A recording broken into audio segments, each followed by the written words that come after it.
is unique, but we can see patterns in them, right? So I'm thinking like in the past, we had one client had implemented, right, like a corporate membership structure.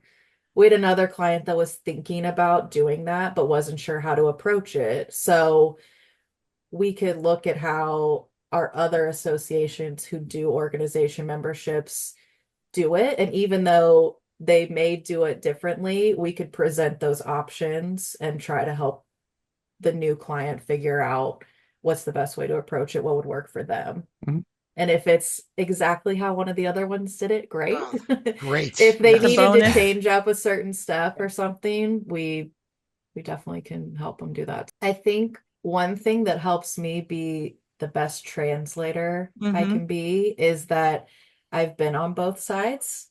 So I know a lot of associations, you have your own language, right? Of Mhm. how you refer to a member or Yeah. a Right. non-member, or, what's active, what's not active. And making sure when you're in the room with the people that might not be as technical, that you're over explaining, right? Just very making sure that everyone's defining things the same way, because that you could get too far down a road and then you're like, Yeah. oh, well, I thought it was this.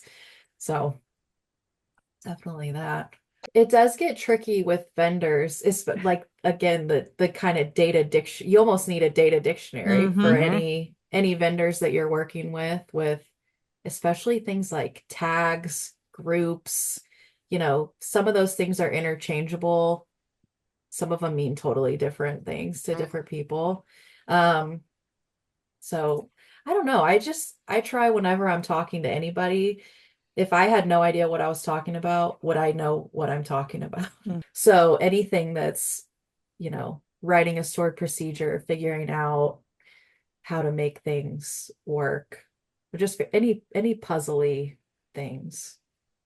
Or when people say, we really want to do this, but I don't know how. It's the puzzle that I like.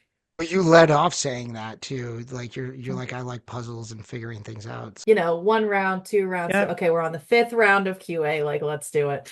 Um, so I have started putting my requirements documents into the AI and asking it, you know, act as a developer, read through this, knowing, the NetForum landscape.